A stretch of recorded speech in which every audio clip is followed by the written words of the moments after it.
Presenting Lana Turner in Donut Girl on the Cavalcade of America, sponsored by E.I. DuPont, de Nemours and Company of Wilmington, Delaware, maker of better things for better living through chemistry.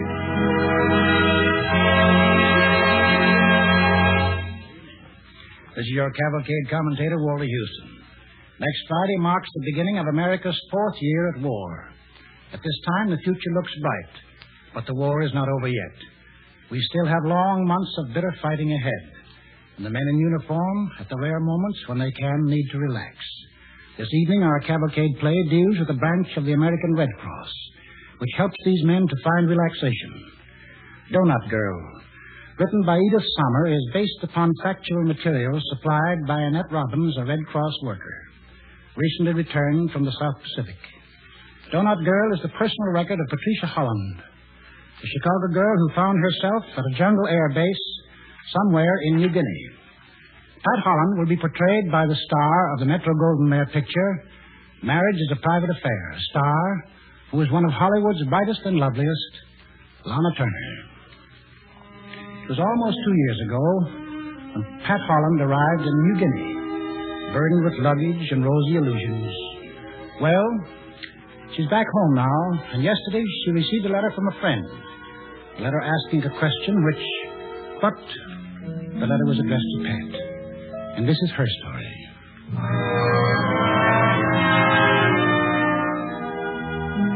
The letter full of exclamation points and dashes was from Florence. You see, Florence has just joined the Red Cross, and she wants to know how it is in New Guinea.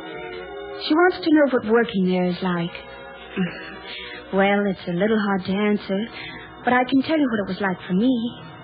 Of course, things are much different now. But when I came there 2 years ago, there were only 8 of us Red Cross gals, and now there are hundreds. Things were pretty rugged then, just getting organized. I didn't realize it, of course, and I stepped off the plane feeling like Lady Bountiful, with my feet in the mud and my head in the stars. I remember how I felt as the plane, with me as its only passenger, came in for a landing. As the plane stopped on the airstrip... Okay, come on out, lady, this way. I'm Patricia Holland of the Red Cross. Welcome to New Guinea, miss. Give me your luggage. Well, that's it, in a plane. Tell me... Holy smoke. Hey, Joe, hold up a minute. I gotta get this junk out of here first. Excuse me, but I don't seem to see... Is anybody from the Red Cross around? Sorry? Oh, but I'm Pat Holland, and... Let's get her into the shed.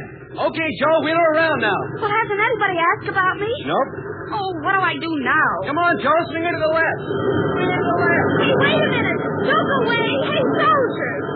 Oh. Beg your pardon? Oh, Lieutenant. Yes, sir? Oh, Lieutenant, I'm Pat Holland with the Red Cross, and I've just flown from America, well, what's the matter? Are all those suitcases yours? But there are only 5. 5, huh? Okay, come on, I'll drive you over to your headquarters. Oh, with the Jeep. Oh, what fun. No, wait a minute. Don't help me. I can get in myself. Okay, but aren't you forgetting something? I am? What? You're the Red Cross, aren't you? Oh, yes, of course. And you came out here to work? That's right. And how about toting your own luggage? Come on, it won't hurt you. They're only 5.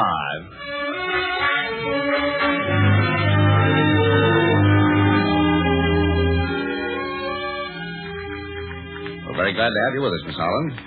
While you remain in this area, there are naturally several regulations you must follow. You must keep your head covered while under the sun, and you must keep your legs covered at all times. I beg your pardon? Mosquitoes. Oh. Of course, we expect you to do your full share of the work. Work's not easy, but then you knew that when you joined up. There are many things to be done. The clubmobiles to meet the flyers. Well, after sitting for 3 hours at headquarters, the Red Cross director finally interviewed me. By then, I was beginning to feel that I was about as welcome as the Black Plague. And then I met Ann Pepperly. Ann was my supervisor and the first girl I met in New Guinea. I said to her, hello, I'm Pat. Hello, Pat. How much do you weigh? Why... Ever scrub floors? Well, no, but... You will. Sandwiches? Hmm? Can you make sandwiches? Oh, sure. You see, when Fine, we need about 500 by 1300. Oh, now, wait a minute. What's the matter? You afraid of work? No, I'm not afraid of work. Say, what's the matter with you people anyway? I come here all the way from America, and I don't know why, but I feel like I was a Jap or something. I land in the plane and nobody meets me. I get to headquarters and sit in the broiling heat for 3 hours and nobody talks to me. I'm tired and I'm hot and nobody cares. What are you running here anyway, a private war? Peanut butter. What? Make those sandwiches with peanut butter. Oh, all right, I will make them with peanut butter. All the sandwiches you want. And I'll scrub the floors and wash the windows and make the beds and clean the kitchen and I'll do all these things. But there's one thing I won't do. What's that? Well, everybody's got to clean his own bathtub ring. Ha, what bathtub?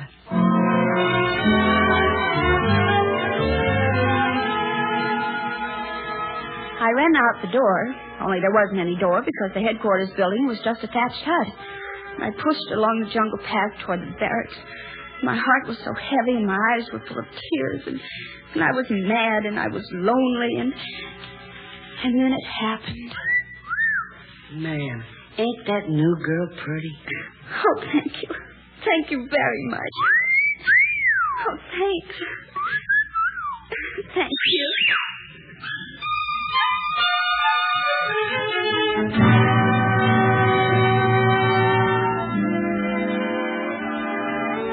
The day settled down to a routine then, a routine of work and sweat.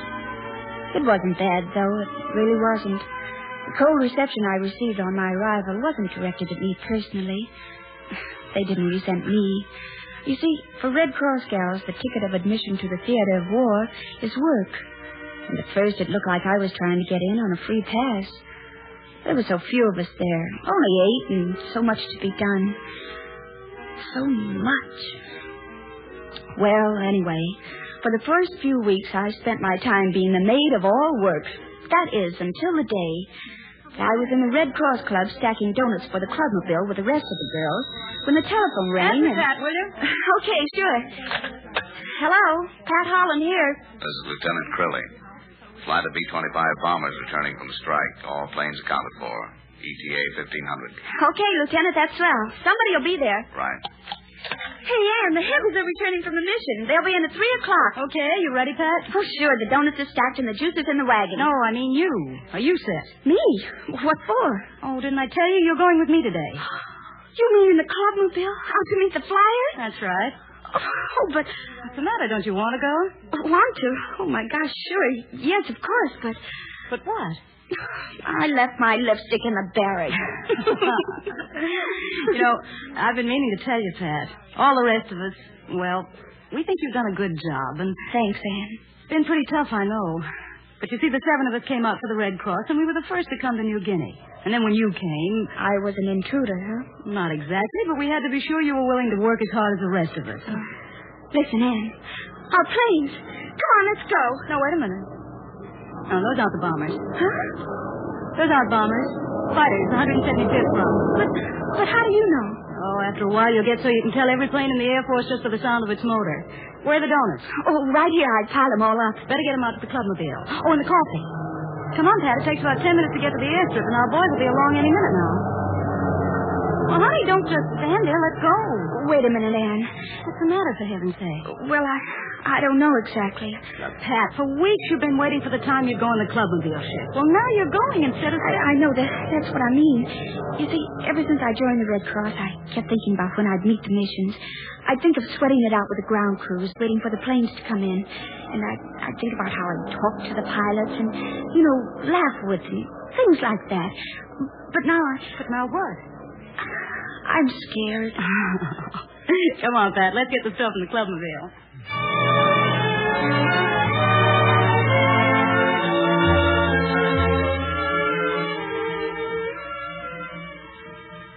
Okay, then. Here we go.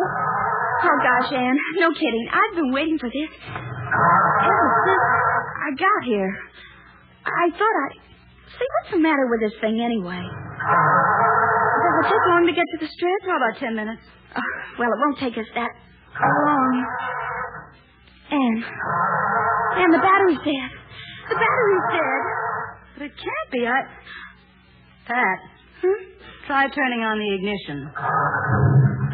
Oh, Anne. Oh. Forget it, honey. You're just excited. Oh, well, this time we're really off.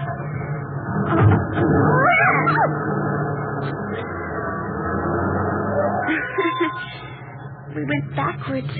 So we did. This time, instead of reverse, put it in first, Pat. Yeah, maybe it would help. Well, okay, Anne. This time I guarantee we're really off.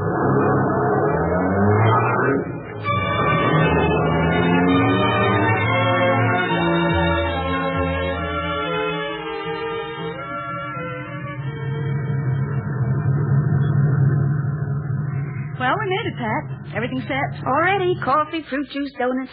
Oh, but why don't they come? They'll come. Listen, Anne, what'll I say? Well, you've had dates, haven't you? Oh, sure, for heaven's sake, but this It's is... the same thing. These are just boys, Pat. 20, 21 years old, most of them. Just talk to them. Joke with them. Help them to relax so they can be interrogated by air intelligence. What's that for? Well, intelligence officers question the crew so they can learn of possible enemy losses, new tactics, new equipment, things like that. Happens after every mission. That's our job, see, to get the boys to relax so they can talk. Oh, I wish they'd come. Say, you don't think... Well, hi, Bill. Pat, this is Bill Anders, chief of the ground crew for the Grease Lightning. Hi, Pat. Hello. Ground crew for the what? The Grease Lightning. Ain't you ever heard of it? That's the best blasted fort in the whole Air Force. You knew, huh? This is the first time Pat sweated out a strike. Oh. Well, take it easy, kid. This is the toughest part.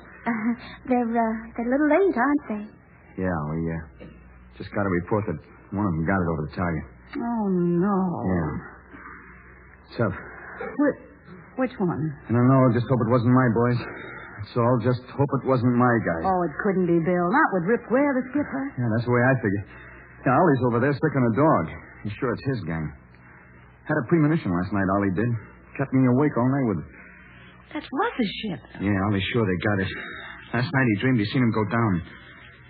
He's seen him bad, real bad. Well, I'll see you later, Ann. All right, Bill. Bill, if you hear anything more, let me know, will you? Oh, yeah, sure I will, Ann. See, they sure are late, aren't they? Listen, Anne. And does it happen often? Plane's going now? Yeah. Yes, Pat, it does. But how can you stand it? Well, sometimes you can't. This is the worst. Not knowing which one. Not knowing who. You see, Pat, sometimes there's a special boy. I know, Anne. Mary told me about it. It was right out here on the strip. Just like now. All the planes came in. Only his didn't. We were going to be married. Look, Pat, they're coming. Where? Over there, see? Hey, Bill, they're coming. Turn on the controller, Pat. What? The controller, turn it on. Okay.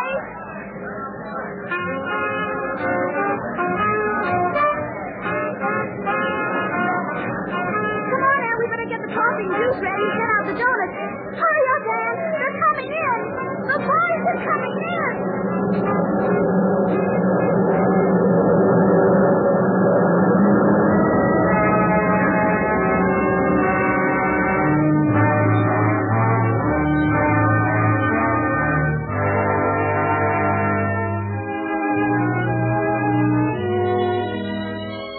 Listening to Lana Turner and Donut Girl on the Cavalcade of America, brought to you by the DuPont Company, maker of better things for better living through chemistry.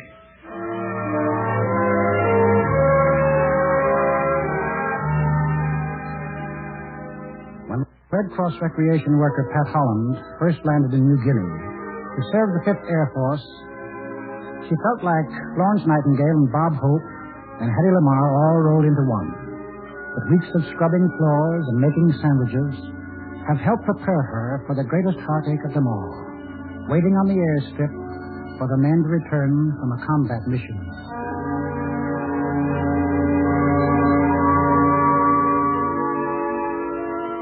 You've heard about Rip Ware, I guess. Everybody has. Well, I met Rip while I was in New Guinea. That first day I was out on the airstrip in a clubmobile. His was the first plane in. I remember it was my first plane, and I was nervous and scared, and I couldn't seem to talk to the boys at all, and, well, the boys just talked to each other about their mission. Hey, that's when I had that zero right in my sights when Johnny my machine gun didn't go and get a frog in his throat. Yeah, I remember that, Tony, because my gun jammed at the same time. Hey, Annie, how about some more bug juice? Yeah, come on, Annie. Fill it up, will you? Okay, I'm coming. How about you, Jim? Yeah, sure. Listen, man, 2 zeros are coming from the left, see? So I yelled to Tony, I tell him to climb upstairs, boy, climb up. And that was when I met Rick Ware. I was standing there feeling pretty useless and out of things when... Hello. Hello. I'm Rip Ware. And I'm... I know, you're scared. You needn't be. Well, it's just that I can't seem to get started. I know, it's my boys. They're shy, see? Besides, they're pretty hopped up right now. We kind of had a rough time of it. As soon as they get to know you, it'll be all right. Besides, you're too pretty. They can't ignore you for long. Where are you from? Chicago. Gee, thanks, Rick. That's okay. What's your name? Pat. Pat, huh? Uh-huh. You remind me of Emily. Emily? Yeah, my wife. Oh. I haven't seen her in 3 years.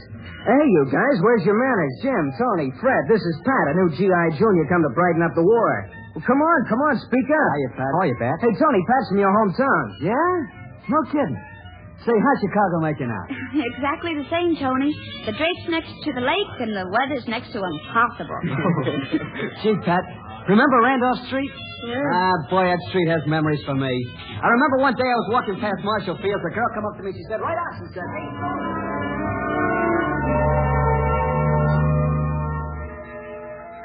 It wasn't spectacular what Rick did. Oh, but it meant so much. He made me accept it. One of the gang. Funny how important that is. To have boys. Mere babies, some of them. Accept you as an equal. But then you remember that these aren't just kids. They're men. Brave men who face death casually every day. I was traveling in pretty honored company, and it was a swell feeling. Oh, one other thing happened that day. As the bombers came in one by one, Bill, Rip's ground crew sergeant, came running up to us. And, Pat, listen, I was wrong. Wrong about what? Yeah, we didn't lose the plane. They're all in. See, here comes the last one now. All the planes is in. Oh, Bill, that's wonderful. Oh, boy, I'll say it is. Listen, when Russ's plane rolled down the strip, his ground crew was so happy they cried like babies. But they were so afraid about Ollie's premonition. Yeah, but when they saw that plane, no kidding, they just cried, all of them. All except Ollie. He was so happy he got sick.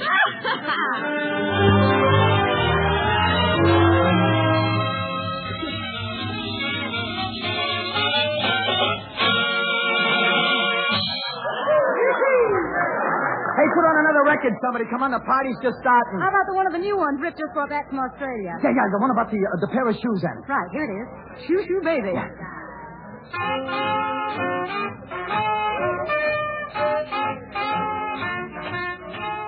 Come on, Ann, let's dance this one on. Okay, Bill, you talked me into it. You want to dance, Pat? Oh, sure, Rick, I'd love to. Oh, would you rather see a picture of my son? Oh, Rick, did it come? Yep, I got it in the mail this morning. Hey, come on out here, Pat.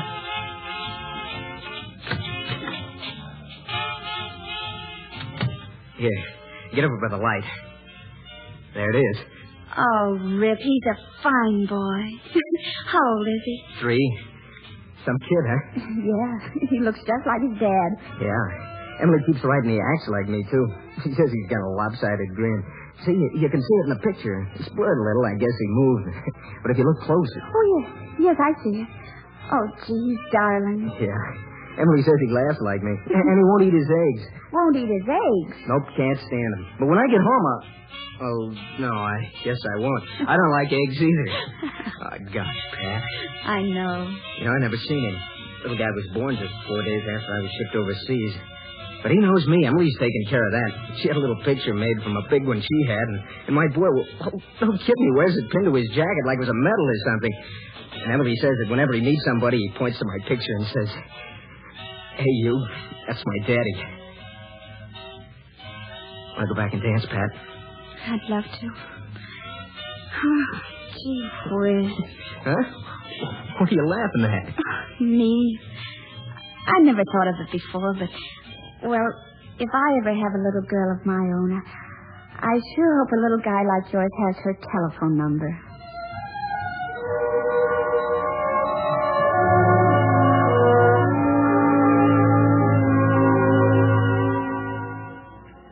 It wasn't that I was in love with Rip. That would be too simple. But I loved him. We all loved him. I don't know why.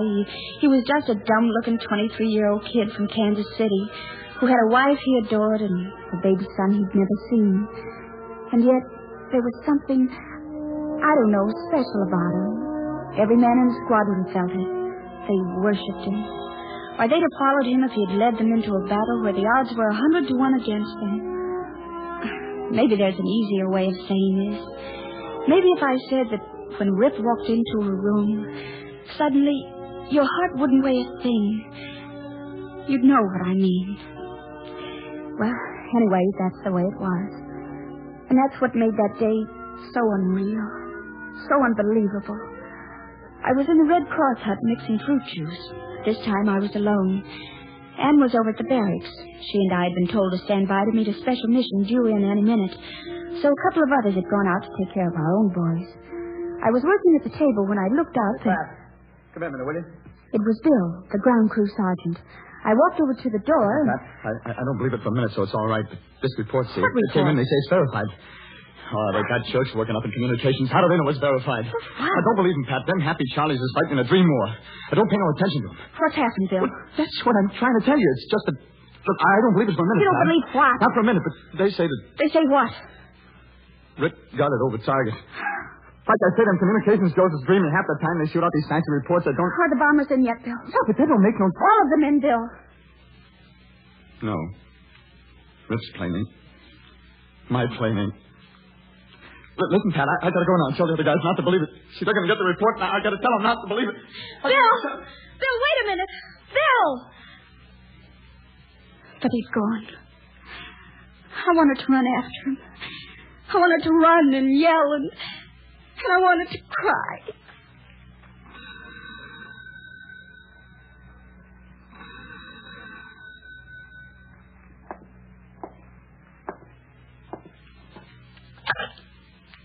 Hello? Lieutenant Crilly here. Yes, Lieutenant. A squadron of replacement bombers coming in. Full complement of planes and men, so you better have a flock of sandwiches and coffee on hand. Estimated time of arrival 0900. Okay? Hey, did you get it? 0900. Sure, I got it, Lieutenant. That's swell. We'll be there.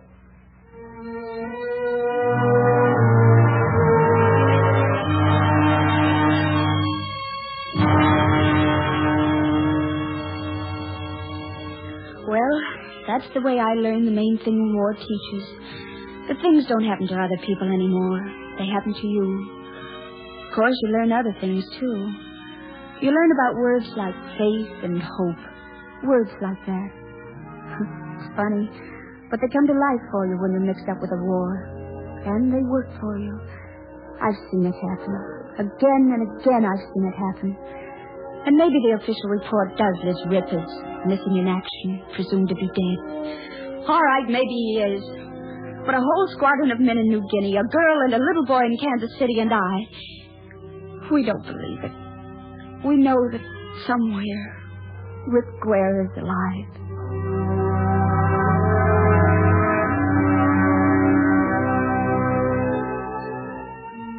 Well, that's about all there is to it. I stayed on in New Guinea until about 3 months ago, when my mother became seriously ill and the Red Cross rushed me back to the States.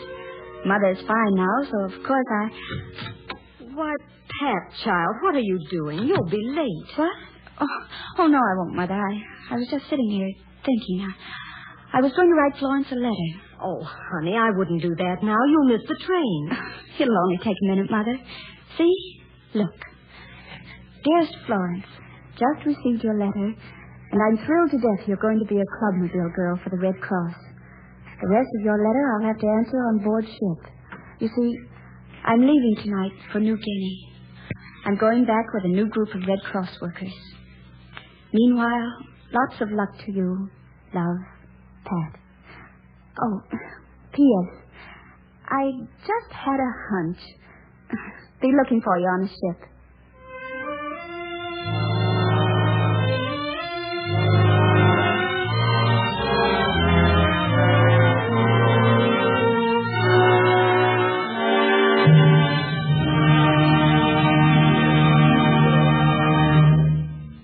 Thanks to you, Lana Turner, and to all of the members of tonight's DuPont Cavalcade.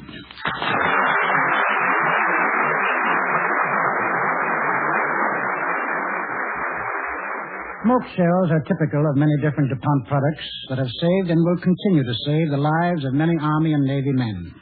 By means of colored smoke candles and colored smoke shells that send up clouds of red, orange, yellow, green, and violet smoke, lives are saved by identifying our ground forces so that our supporting planes and artillery can distinguish them from the enemy. Since most of these products are made at Deepwater, New Jersey, the DuPont plant there might be called the plant that saves lives. Gane Whitman can tell you about some of the other interesting things they're doing at this plant. Well, Walter, for one thing, they're making neoprene, DuPont's synthetic rubber for life rafts and life-saving suits. Neoprene rubber, made at the Deepwater plant, also goes into flame-resistant jackets for electric cables on shipboard, de-icers for airplane wings and radio balloons, used by flyers forced down at sea. Freon refrigerants, manufactured by DuPont at Deepwater, play an important part in a malaria control method that is saving many lives in the tropics. That's because Freon, expanding rapidly when the valve on a small dispenser is opened, carries insecticide into the farthest corners of a tent or room in a few seconds. If a soldier does get malaria, Army doctors treat him with antabrine, one ingredient of which is manufactured at the Deepwater plant. And in a sense, camphor made there saves lives too, because camphor is used in manufacturing the moving picture films that train our crack-shot aerial gunners to shoot first and shoot better. The plant that saves lives is known officially at DuPont as the Chambers Works, in honor of Dr. Arthur D. Chambers, who contributed much to its early development. But in peacetime, this 500-acre plant with 750 buildings and 9,000 employees has still another name, the plant that has never stopped growing. Because, literally, it never has stopped growing in more than 25 years. Men and women who qualify for jobs at this New Jersey plant of the DuPont Company today, and the plant is still hiring both men and women, have the best assurance of continuing employment.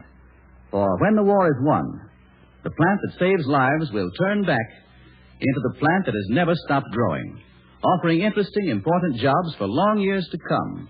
Men and women growing up with America's age of chemistry, supplying America and the world with an ever-increasing number of DuPont better things for better living through chemistry. Now, Walter Houston. Next week, our Cavalcade play tells the thrilling story of another war, the war against pain.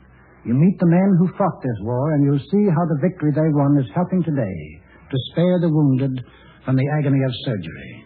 Our star is Brian Dunleavy. I'm sure his performance will thrill you when you hear him in The Conquest of Pain on next Monday's DuPont Cavalcade of America. Thank you and good evening.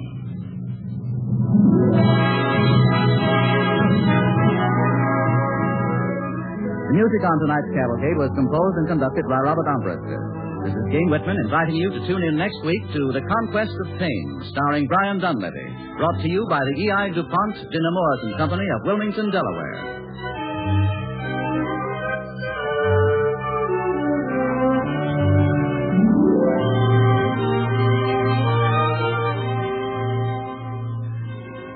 And think of this. The annual sale of Christmas seals has helped to reduce deaths caused by tuberculosis by 75%. Yet, since Pearl Harbor, TB has killed 145,000 civilians. That's why you should help by buying Christmas seals now.